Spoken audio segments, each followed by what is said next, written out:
अभी जो सेंट्रल में सरकार बनी है तो उसमें जो खर्चा हुआ है उसका तो उड़ाही करेगा ही। इसमें आम जनता को भुगतना पड़ रहा है और आम जनता परेशान भी है। आप देखिए कुछ दिन के बाद तेल में भी हो जाएगा, गैस में हुई है, तो इस हाल में है सरकार चला रही है। एक चीज हम धन्यवाद देते हैं अपने भारत के सभी लोगों को, मतदाताओं को, कि उन्होंने बता दिया है कि आप हिटलर शाही की सरकार है। और बात रही कि महंगाई की, तो महंगाई ऐसा नहीं सिर्फ नेट पैक ही नहीं है, हर एक मोदी की एक पार्टी है वो, जो उनका हिस्सेदार कह सकते हैं, पार्टनर कह सकते हैं, अपने सरकार के वो पार्टनर है जो उड़ाही कर रहे हैं। ये तेल पेट्रोल सब का डीजल का दाम बढ़ेगा तो निश्चित सभी चीज पर सरकार में जो है डिप्टी सीएम उन्होंने कहा था, सम्राट चौधरी कि हम पगड़ी तभी खोलेंगे जब हम नीतीश कुमार को कुर्सी से उतार देंगे।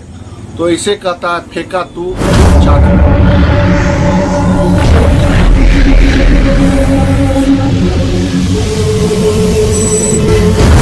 देश में बढ़ती महंगाई के साथ साथ मोबाइल रिचार्ज प्लान में बढ़ोतरी को लेकर राजद नेता प्रेमचंद उर्फ भोलू यादव ने सरकार पर कड़े रुख में तंज कसते हुए कहा है कि लोकसभा चुनाव के परिणाम के बाद सत्ता सरकार में बैठते ही टेलीकॉम में बढ़ोतरी से छात्रों के साथ साथ आम लोग काफी परेशान हैं। और तो और उन्होंने कहा है कि एनडीए पार्टी के द्वारा लोकसभा चुनाव के समय जो खर्च की गई थी, जिसकी उगाही को लेकर सरकार टेलीकॉम पर बढ़ोतरी की है। और तो और उन्होंने बिहार के डिप्टी सीएम सम्राट चौधरी के पगड़ी के ऊपर तीखे अंदाज में तंज कसते हुए कहा है कि जब हमारी पार्टी के साथ सत्ता सरकार में नीतीश कुमार मुख्यमंत्री के कुर्सी पर बैठे थे, तभी बिहार बीजेपी के प्रदेश अध्यक्ष सम्राट चौधरी ने अपने सर में पगड़ी बांधकर कहा था कि जब तक नीतीश कुमार को मुख्यमंत्री की कुर्सी से ना उतारेंगे तब तक अपनी पगड़ी को ना खोलेंगे। लेकिन आपने देखा है कि कुछ दिन पहले ही अयोध्या जाकर सरयुग नदी में श्रद्धा की डुबकी लगाकर सम्राट चौधरी ने अपनी पगड़ी को खोलकर रामलला के मंदिर में जाकर भगवान श्री पुरुषोत्तम राम के चरणों में अपनी पगड़ी को रख दिया है।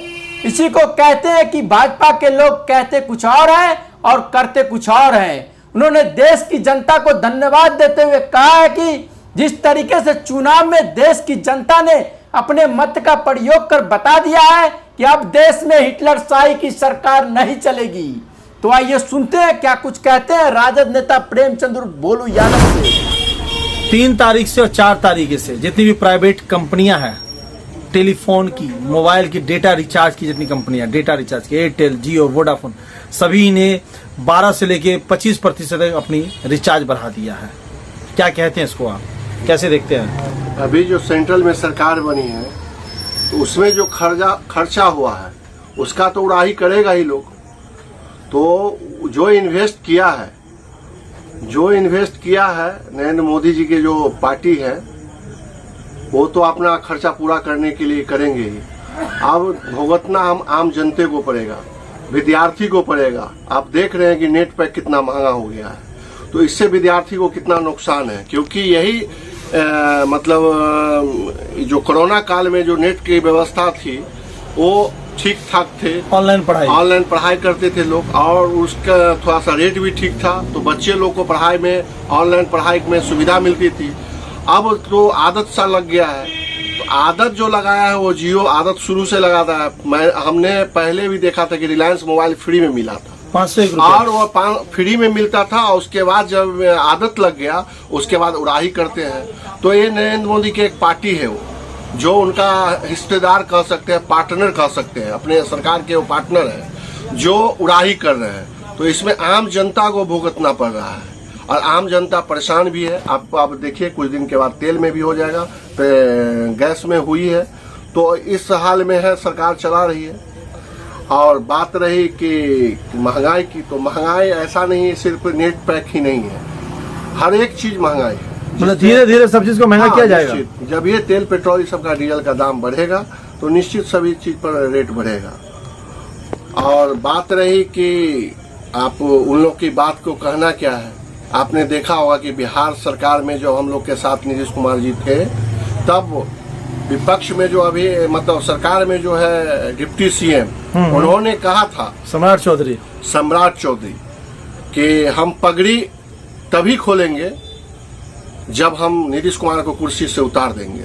तो इसे कहता है फेंका तू थूक चाटना। तो वो तो करते ही हैं और वो लोग कुछ भी बोल के और बदलने का उसका फितरत है।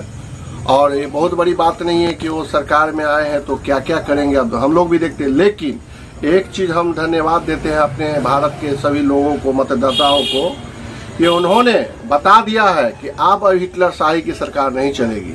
अब वो इस मूड में ला के रख दिया है नरेंद्र मोदी जी को कि वो किसी भी हाल में निर्णय लेने से पहले 50 बार सोचेंगे कि हमको क्या निर्णय लेना है, आगे चलना है या पीछे चलना है, अगल में सोचना है और बगल में भी सोचना है कि हम जो दोनों आगे पीछे जो बैसाखी के सहारे हम सरकार चला रहे हैं दिल्ली में, वो किस तरह से चलाएं और हमेशा सोच के ही चलाना होगा। नहीं तो बिहार के जो हम लोग के यहाँ के मुख्यमंत्री जी हैं, वो कैसे उतारना जानता है, वो तो जान ही रहे हैं कि कभी भी पलटी मार सकते हैं वो, और सेंट्रल में हम लोग हो सकता है। अच्छा, एक बात, इतने सारे सांसद पहुंच गए, नए पुराने सब है, आखिर उनके भी घर में बच्चे होंगे, उनके यहाँ भी डेटा रिचार्ज होता होगा, आखिर संसद में इस पे चर्चा क्यों नहीं हो रही इतना महंगाई डेटा पर? बस अब वो कहे तो बंधुआ मजदूर है, क्योंकि वो सरकार में आए हैं उसी के बदौलत आए हैं, तो क्या उस पर चर्चा करेंगे? क्योंकि वो जान रहे हैं कि वो जो इन्वेस्टर है जो खर्च किया है हमारे प्रति, उसको तो हमको लाभ देना है। सरकार क्या बोलेगी? वहाँ तो सरकार उसका बंधुआ मजदूर बना हुआ है। आपने देखा होगा, यानी प्रधानमंत्री ये जो बिजनेस जो कंपनियां हैं उनके बंधुआ मजदूर है, वो निश्चित उगाही करते हैं। अब देख लीजिए ना कि वो अभी कुछ दिन पहले ही जब चुनाव होने जा रहा था, तो 2-3 दिन पहले ही बोला था कि कांग्रेस को टेम्पू भर भर के अडानी पैसा देते हैं। हाँ। लेकिन किसको देते हैं पूरा जग जाहिर है, उसको बताने की जरूरत नहीं है। आप देख सकते हैं आम आदमी में ये मतलब धारणा है कि ये अडानी जो है वो मतलब नरेंद्र मोदी जी के पार्टनर है, और बस इसी तरह जबरदस्ती का सरकार अभी चल रहा है। अब देखिए कितने दिन सरकार चलते हैं और किस तरह से बिहार हम लोग तो डिमांड करेंगे। हम लोग के नेता भी आदरणीय तेजस्वी यादव जी बोले हैं कि हम लोग के चाचा अगर उनके सरकार में है और सरकार है तो हम लोग को बिहार को विशेष राज्य का दर्जा मिलना चाहिए। ये हमेशा डिमांड है।